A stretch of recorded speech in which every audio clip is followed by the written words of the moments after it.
there. So here's our science experiment for this week. It's kind of fun, wintry one. We call it ice castles. What you're gonna do to set it up is freeze some water, and so we just put some water in a shallow bowl.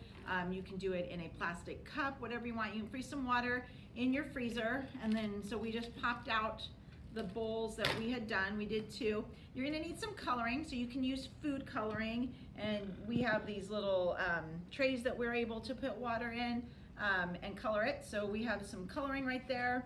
The little pipettes that we gave you are gonna come in useful because you'll use those droppers. And then you'll need some salt.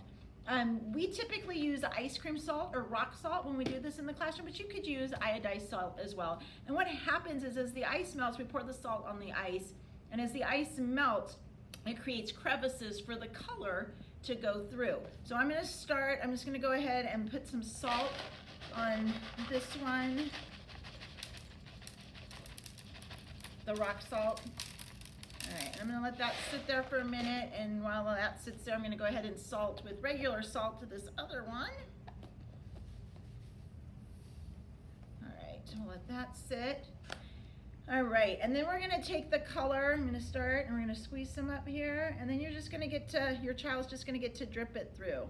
And you can see the color separates, it runs down the ice, and it will eventually fall through the ice as the salt creates space for it. So over on this side, the effect's a little bit different because the salt is so fine and it takes it a little bit longer to get through the ice, but eventually it will. Let me go on this side right here so you can see it spread through. So it's pretty, it becomes really quite fun to look at. The kids have a blast doing it. Here I got some yellow, I'm gonna put that in.